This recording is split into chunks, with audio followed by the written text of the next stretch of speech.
Inshallah, in this brief talk before the khutbah, I will share with you some reflections and some lessons from the 61st ayah of Surah Baqra.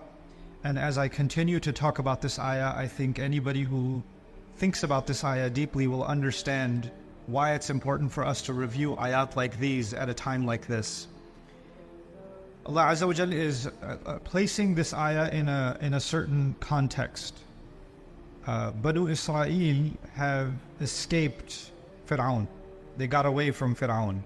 And for many, many generations, they were living under the rule of Fir'aun.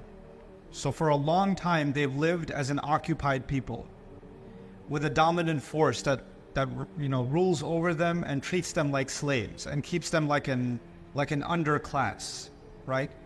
Now the thing is, there's a strange relationship between the oppressor and the oppressed. In the history of the world, you have nations that get dominated by other nations. That has happened throughout history.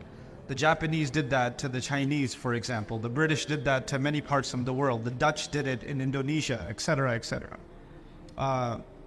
And when these invaders, colonizers, rulers, whenever they come somewhere, after they win, the general public, not the people who were fighting them, but the general public, the millions and millions of people that were living, their life at first doesn't seem like it changed that much. So if somebody was a farmer before the Romans took over, somebody's a farmer after the Romans took over.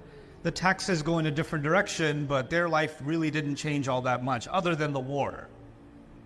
The same way when especially particularly the Roman Empire, the Mongols, other warring nations that expanded their territory all over the world, one of the ways they did that is they didn't change too much of what was going on. You keep your system, you keep doing the farming the way you do, you keep the market the way you do, just the money needs to come this way now. That's all, right? So for the general public, at the economic level at least, didn't seem like there was too much of a difference. But it was also important for the people that took over to let the public know there's a new boss in town. Not just that the money should quietly flow somewhere else, but there has to be an assertion of dominance. The public has to recognize that they live under the power of a mighty empire, of a mighty ruler, etc., right? And the way they do that is not just by showing them military force. That's too expensive. The military is used on the battlefield. The military is used in espionage and collecting intelligence. But the military, when you try to use the military to control the population is too big. And that's not the job of the military. So they have to use other weapons. And I'm going to call them weapons. The Americans most recently called it the Hearts and Minds campaign. That's what they called it. So you don't need guns and bombs. What you need is entertainment. What you need is sports. What you need is culture, concerts. What you need, and the Romans did this, all these empires did this. They'll put on these big shows, you'll have a national celebration day, etc. You have to make the people feel like their loyalty to the empire is part of being a citizen. And these people won because they deserve to win. It's a good thing they won. If they didn't win, we would never have advanced as an empire. So you start, even though they don't see you as one of them, they want you to see them as family. They'll never look at you as family, but they want you to see them as family. And so they will do this by, the flags and the parades and shows and songs and, propaganda machinery, basically. They'll create that. And they created that even in the time of Fir'aun. In fact, if you study the history of the pharaohs, this is important because the Quran brings up Fir'aun quite a bit, right? Fir'aun, if you know anything about the ancient Egyptian empire, they built a lot of very strange but very daunting, powerful monuments like the Sphinx and the pyramids and the obelisks and all these strange architectural structures that even now people go on tourist sites and they visit these places. And a lot of these places were built so if there were people traveling by sea and they would pass by or river, they could see on the banks of the river, oh, these people you don't want to mess with these people, look at what they built. It was a means of intimidation, right? And this is actually, In the Quran, Allah Azza wa Jalla describes even previous nations like the nation of Hud alayhi salam. They used to do this too, to carve idols and carve massive monuments for no other purpose but to create an image, an impression, right? And so it's a symbol of something. You know, when the United States, the rebels in the United States were fighting the British Empire, the French wanted to, because the French hate the British, so just to stick it to the English some more, they sent them the, you know, Lady Liberty, a symbol of the union between France and America. And what does Lady Liberty represent? Freedom. Freedom of speech, freedom of religion, freedom of expression, freedom of to be human as you wish to be, except in France that celebrates that freedom. You can't wear a hijab and get a job. You can't have a name Muhammad and get, you know, put your resume in, you're not going to get a call back. The same guy, you know, Algerian guy, light-haired, light skin, his name was Abdul Karim, he applies for a job, can't get it, changes his name, you know, Jacques, François, and he sends it in and he gets a call right away. Freedom. But it's just a symbol. It's supposed to show people this is what we represent. This is what we celebrate, right? So it's done by means of a flag and all these other things. Now what happens to most of the public? Most of the public, what these empires did is they controlled the way these people think about the world. They wanted your worldview, if you lived in that time, they wanted your worldview to be shaped by them. They want you to see the world the way they want you to see it. And that was one of their most powerful weapons. The Israelites were slaves to the empire. They were slaves to Egypt. And Musa alayhi salam helped them break away from that slavery, and now they were free. They were in Sinai, they were in the desert. The military has drowned. The Egyptian army is gone. Now they're free. But they're not free. Because the real occupation was not the military occupation. The real occupation was the psychological occupation. They escaped physically, but they didn't escape mentally. They didn't escape mentally. So now they're free. Now I want to give you an analogy. If somebody was in jail, falsely accused, they got thrown in jail. And after 20 years of being in jail, they got out. When they got out, now they can see the sun again, they can eat normal food again, they can make friends again, right? Will they ever want to wear the jail uniform? Oh, I'm in the mood, I miss those clothes. Are you going to do that? Are you going to say, man, the way they made that mush that they used to give us for lunch, I miss that mush, man. I don't want to eat chicken. I don't want to eat beef. I don't want to have a barbecue.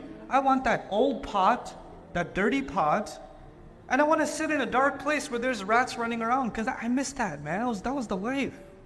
Nobody would do that.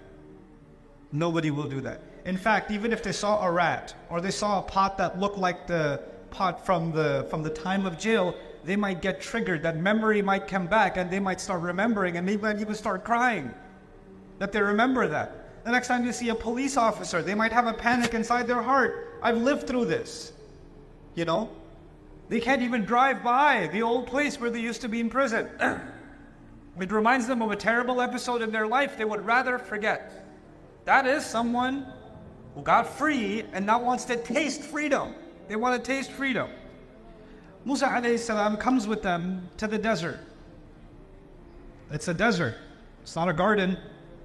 You don't have a lot of food options. You don't have a lot of weather, shade options. So Allah provided the shade, as you might know. ظَلَّلْنَا عَلَيْهِمُ الْغَمَامِ. Right? And then وَأَنزَلْنَا عَلَيْكُمُ الْمَنَّ وَالسَّلْوَى. Right? So Allah sent them manna and salwa. So the food is taken care of. So what you need to survive, water, which is the 12 springs, فَانْفَجَرَتْ مِنْهُ اثْنَتَا عَشْرَةَ عَيْنًا. The 12 springs have been given. Proteins have been given. You know, salwa is coming, the bird is coming. You can kill the bird, you can get the flesh of that bird. Your protein intake, your fat intake is covered. A salwa is the wheat that they're going to grow. So their protein, their carbs are covered, taken care of. It's a full nutritional plan. They can survive perfectly well and be hydrated, now with freedom. And these people that were free physically were still enslaved mentally. and they come to Musa alayhi salam in ayah number 61, and they say, وَإِذْ قُلْتُمْ, Allah says, and you people said to Musa, at the time when you said, لَن نَصْبِرَ عَلَى طَعَامٍ وَاحِدٍ, we can't just keep eating one kind of food. We don't have the patience to keep eating the same food over and over again. What's for lunch? Manna and salwa. What's for dinner? Salwa and manna. Same thing over and over again. I can't do this anymore. Come on. Let's have some variety. So they turned to Musa alayhi salam, and in this part of this complaint, they said, فَادْعُ لَنَا رَبَّكَ يُخْرِجْ لَنَا مِمَّا تُنْبِتُ الْأَرْضُ مِنْ بَقْلِهَا وَقِثَّائِهَا وَفُومِهَا وَعَدَسِهَا وَبَصَلِهَا. Said, why don't you go make dua to your Rabb? He should bring out some other variety of vegetables for us. Lentils, in order to speak of dal, pyaz. Some tarkari should be there, some masala should be. This is bland food. Can't keep eating this stuff. Can we place a better order with Allah? That's what they're asking. Now, why is this significant? Why did Allah mention all these names of these vegetables? Interestingly, these were popular vegetables in Egypt. And they saw their masters eating this food all the time. And they probably got some leftovers themselves. So you know what I was giving you the analogy, they miss prison food? Right? Now you got free, but your brain is still in the jail cell, and you're asking for the food you used to enjoy in the jail cell, and you're telling your prophet, yeah, this freedom is nice, but can we go back to jail food? Can we have that again? And Musa alayhi salam did something remarkable here. By the way, it's not just the food. It's not just the food. We used to live under one of the greatest, mightiest empires on earth. Every other nation in the world was scared of Fir'aun. We had Fir'auni citizenship. We had an Egyptian passport. We had the green card. We had it all. And we gave all of that up, and now we're in the desert eating this bird and this bread. This is freedom? This is what you brought us to? We went from the #1 nation in the world, and you want us to live like this?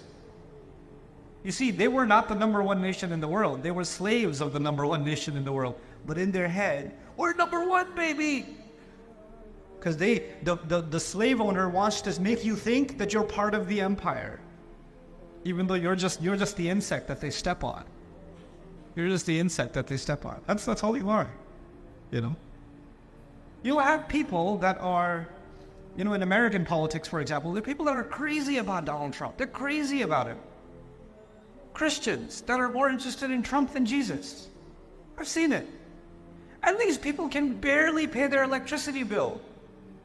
They're barely getting by. But if Trump comes around, yeah, we love you. And he goes, I love you guys too. He doesn't love any of you. But he's very successful in making you believe that you need to love him. He's very successful. This is Fir'aun tactic. It's already there.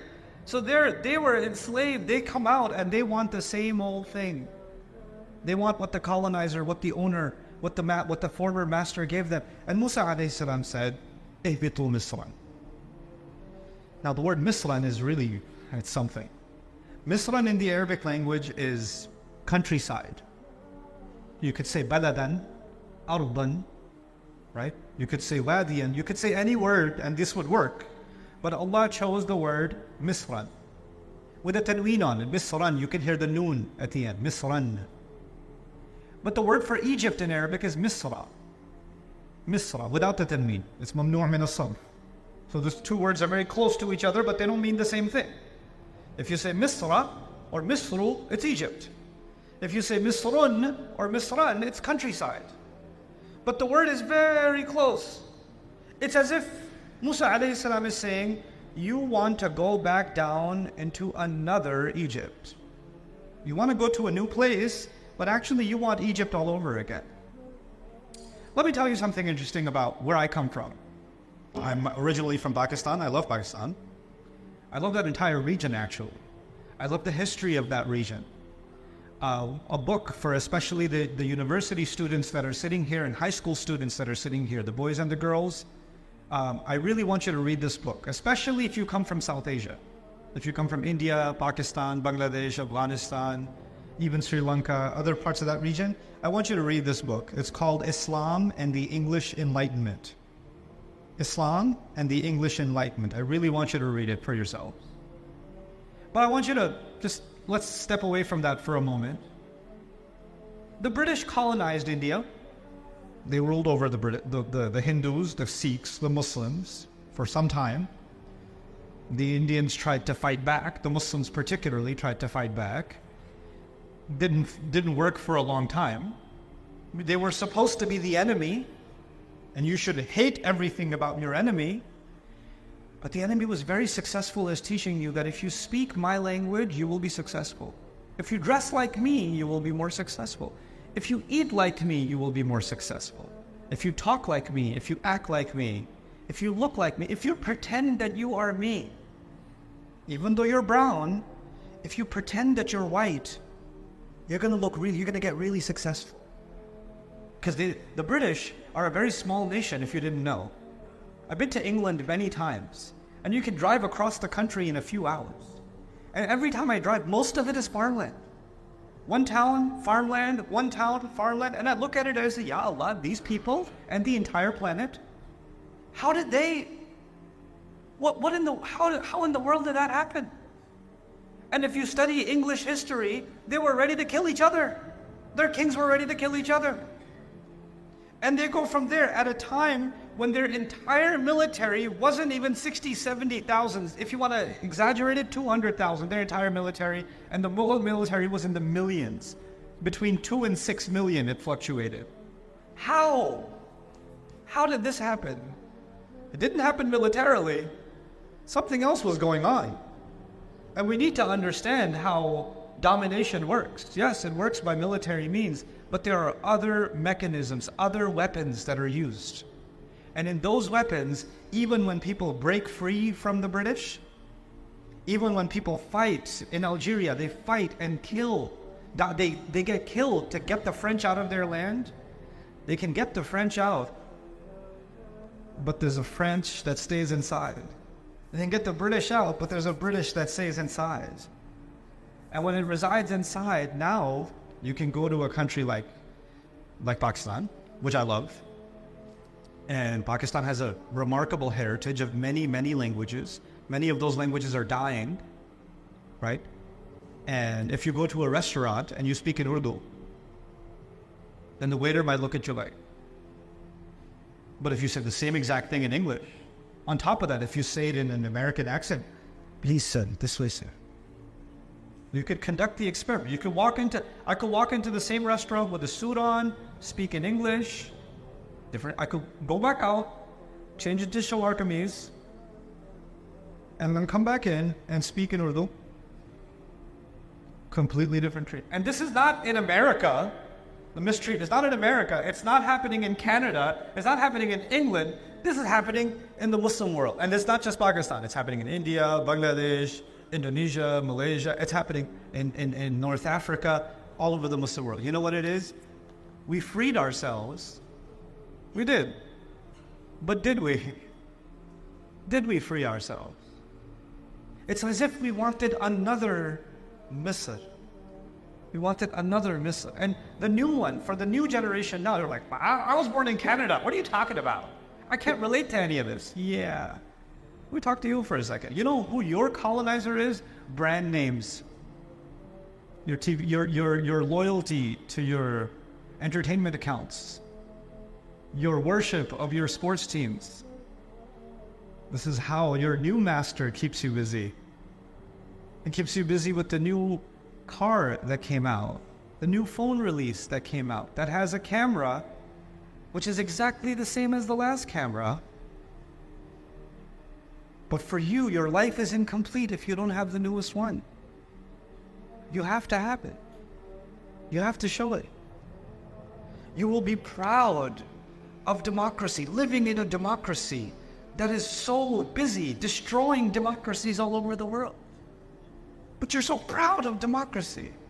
And then, at least we have rights, at least we have this, and then that facade will start breaking. So what I'm trying to tell you by means of this ayah is that Musa alayhi salam gave them a warning. If this is what you want to live as slaves again, if not physically, then mentally, go ahead.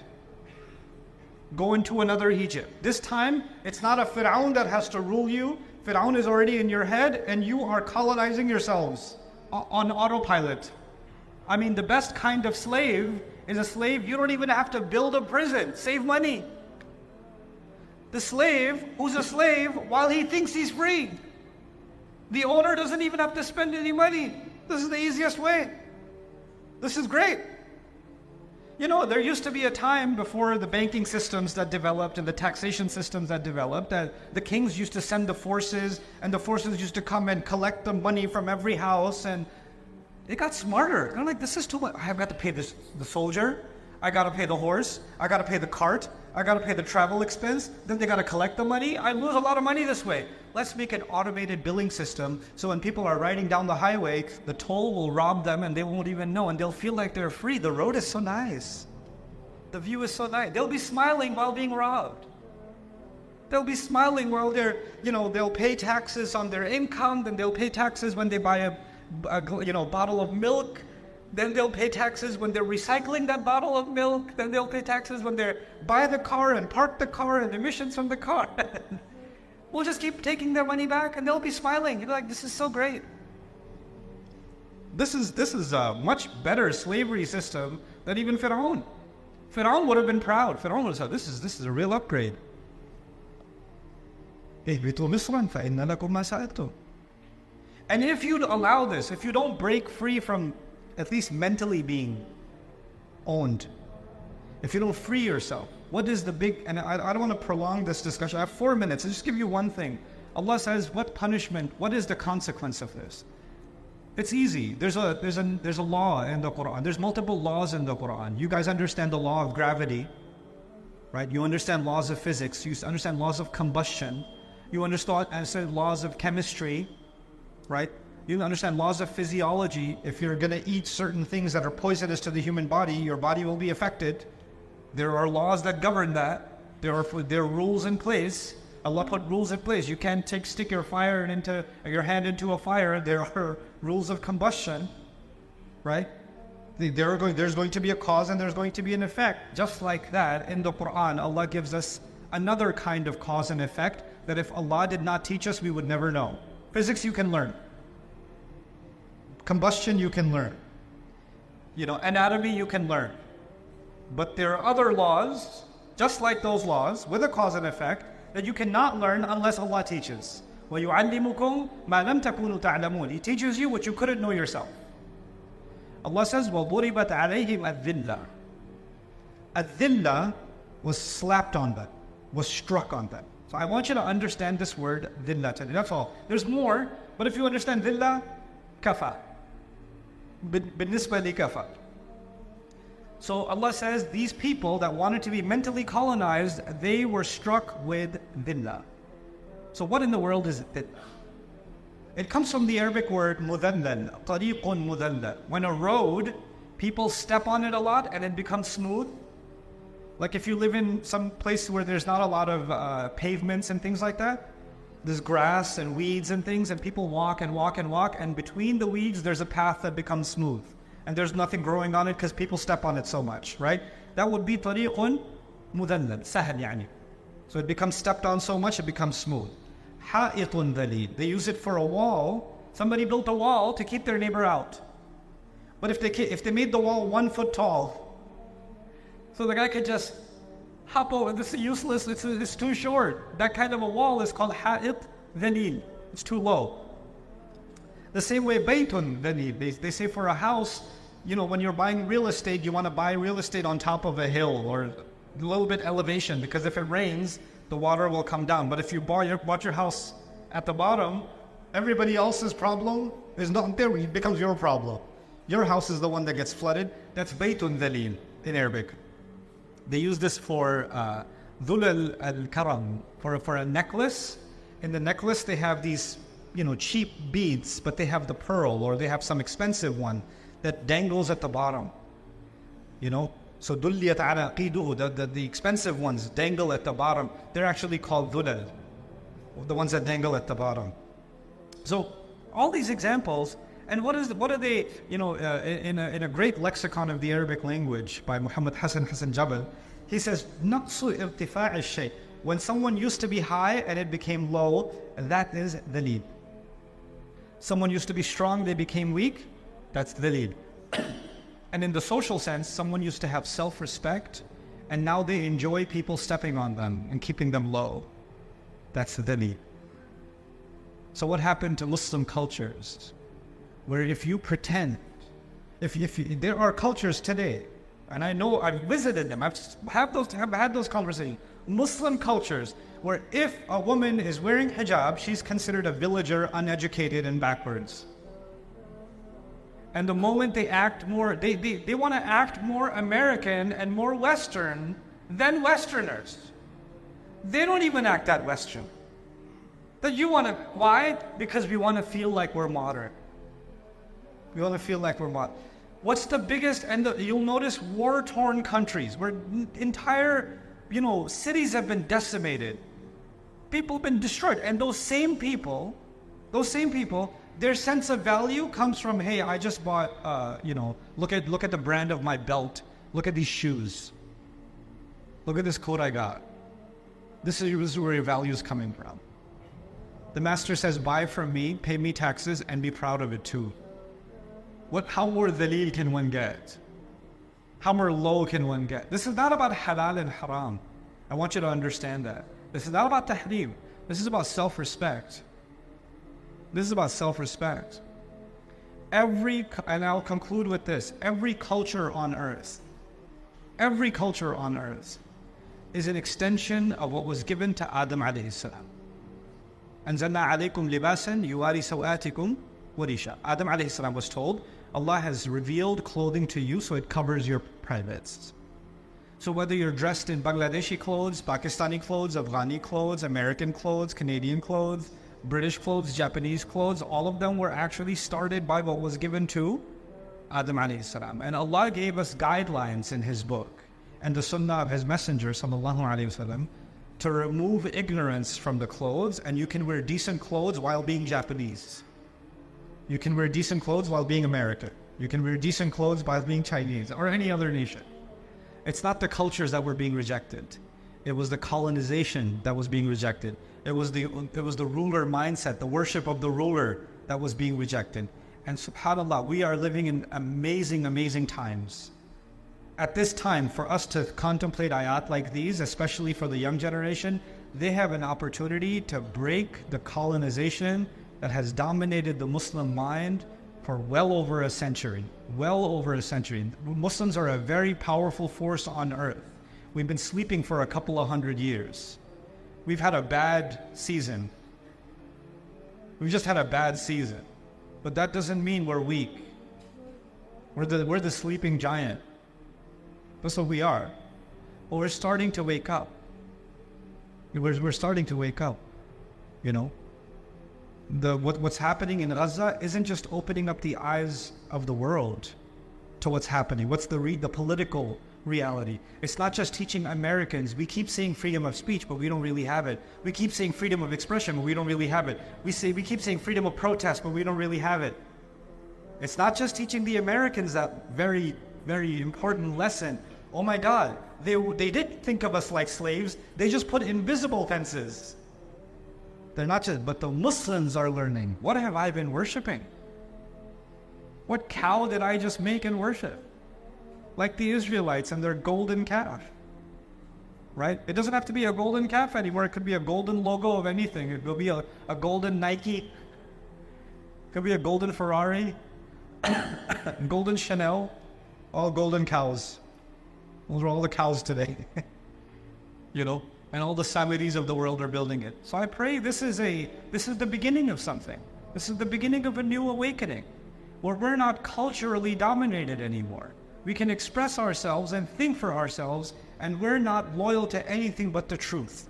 And we can invite the world to see the truth, instead of seeing the truth through the lens of someone who just wants control and manipulation. May Allah Azza wa Jal liberate our hearts and minds, and may Allah Azza wa Jal allow especially this generation to be the one that truly liberates the ummah from the colonization that is inside. not just the one that is outside. بارك الله لي ولكم في القرآن الحكيم ونفعني وإياكم بالآيات والذكر الحكيم. أشهد أن